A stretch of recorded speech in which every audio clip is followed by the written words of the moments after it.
नमस्कार शासन जी या यूट्यूब चॅनल सरांचं खूप खूप स्वागत आहे. तर आताच्या घडीची सर्वात मोठी ब्रेकिंग न्यूज म्हणजे अखेर राज्य सरकारी कर्मचारी संदर्भात वित्त विभागाचा शासन निर्णय निर्गमित. त्या संदर्भात या व्हिडिओच्या माध्यमातून आपण अपडेट सविस्तरपणे पाहणार आहोत. चला सुरू करूया.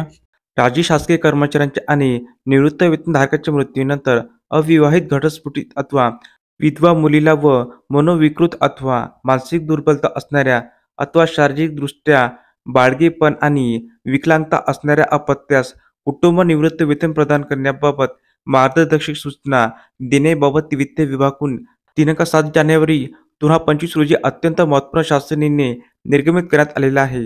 सदर शासन निर्णयानुसार नमूद करण्यात आले आहे की अविवाहित घटस्फोटित अथवा विधवा मुलीच्या बाबतीत मुलीला 24 वर्ष वय पूर्ण झाल्यानंतर हयातभर तिचा विवाह आणि पुनर्विवाह होईपर्यंत अथवा तिची उपजीविकेची सुरुवात करेपर्यंत यापैकी जे अगोदर घडेल तोपर्यंत सदर परिपत्रकामध्ये नमूद अटीच्या अधीन राहून कुटुंब निवृत्त वेतन मंजूर करण्यात आले आहे. तसेच यामध्ये नमूद करण्यात आले आहे की शासकीय कर्मचारी ज्यावेळी सेवानिवृत्त होईल त्यावेळी मूळ निवृत्त वेतन प्रकरणामध्ये त्यांच्या अन्य पात्र कुटुंब निवृत्त वेतनधारक वारसदारासह प्रधान आदेशामध्ये त्यांच्या अविवाहित घटस्फोटित किंवा विधवा मुलीच्या नावाचा समावेश करण्यात यावा असे नमूद करण्यात आलेले आहे.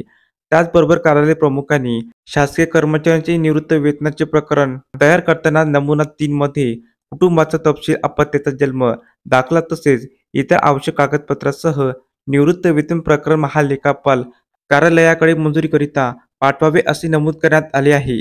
तसेच विधवा मुलीच्या बाबतीत तिच्या पतीचा मृत्यू व घटस्फोटित मुलीच्या बाबतीत कायदेशीर घटस्फोट शासकीय कर्मचाऱ्याच्या अथवा निवृत्त वेतनधारकाच्या अथवा त्यांच्या किंवा तिच्या जोडीदाराच्या हयातीत झाले असणे आवश्यक असणार आहे. तसेच घटस्फोटाची कार्यवाही शासकीय कर्मचाऱ्यांच्या अथवा निवृत्त वेतनधारकाच्या आणि कुटुंब निवृत्त वेतनधारकाच्या हयातीत सक्षम न्यायालय दाखल केले असेल. परंतु त्याच्या मृत्यूनंतर घटस्फोट झाला असेल तर घटस्फोटित मुलीला घटस्फोटाच्या दिनांकापासून कुटुंब निवृत्त वेतन प्रदेय ठरेल असे नमूद करण्यात आले आहे.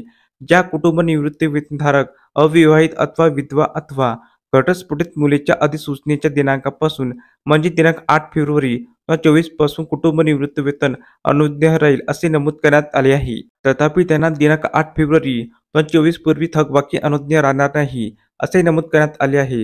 तसेच मनोविकृत अथवा मानसिक दुर्बलता असणाऱ्या अथवा शारीरिकदृष्ट्या बाळगेपण अथवा विकलांगता असणाऱ्या अपत्यास अथवा अविवाहित अथवा विधवा अथवा घटस्फोटित मुलगी म्हणून कुटुंब निवृत्त वेतन घेणारे निवृत्त वेतनधारकाची माहिती निवृत्त वेतन वाहिनी प्रणालीत संकलित करावी असे नमूद करण्यात आले आहे.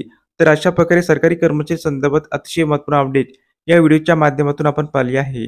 तर हा व्हिडिओ आपल्याला आवडला असेल तर चॅनलला नक्की सबस्क्राईब करा, लाईक करा, कमेंट करा आणि अशा नवनवीन अपडेट मिळवण्यासाठी शासन जी यूट्यूब चॅनलला सबस्क्राईब करायला अजिबात विसरू नका.